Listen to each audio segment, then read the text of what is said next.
hearing a lot about allergies these days. Seems like everybody, almost everyone anyway, at least has one food allergy. Well, now some allergists are taking a new look and finding that many people are being diagnosed falsely for allergies to certain foods. That means you could actually be eating them and enjoying them, and not only their taste, but their health and nutritional benefits as well. So the question is, how can you know what's right for you? And you don't want an allergic reaction, right? But you do want a fully balanced diet. Dr. Dennis Goodman, clinical associate professor at NYU and a member of the New York Medical Associates, joins us live now. Doctor, what about this?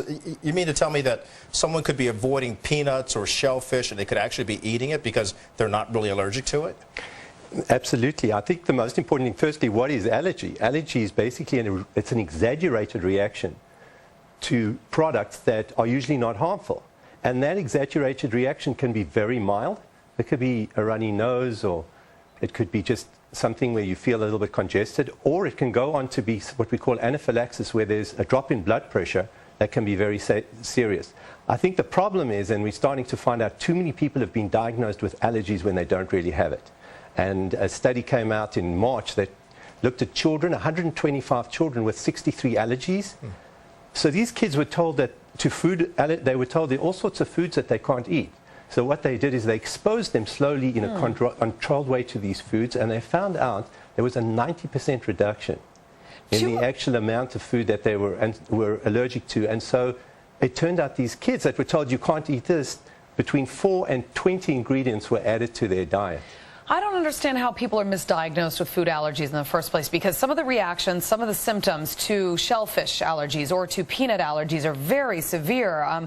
You know, we have a friend who works here in the audio department who suffered an anaphylactic attack because of cleaning a knife that had some sort of peanut butter on it, and he suffered an attack. If you were exposed to multiple exposures of, let's say, peanuts, and you have a peanut allergy, is that something that could trigger this sort of attack? And I mean, are the symptoms severe in all cases, and what are the doctors doing in misdiagnosing these patients? It's a good question, Judy. Firstly, we should know that there are about 3.5 million Americans that say they are allergic to peanuts or to tree nuts. That doesn't mean 3.5 million people, when they're exposed to it, are going to have anaphylaxis, which can be fatal.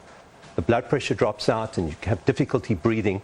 So what it means is that some people, when they're exposed to nuts, have various reactions. It's something that you should be under the supervision of a doctor. You should be dealing with the physician and saying, do I need to absolutely stay away from these altogether? Some people are so allergic that if they get in contact with the skin of a peanut, they're going to have an allergic reaction.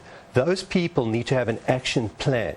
They need to know that if they get exposed to peanuts by mistake, they can get into trouble. Well, okay then, so this raises the question then, as a parent, what's a parent to do then if a doctor is saying, don't allow your child to come near peanuts? Yeah.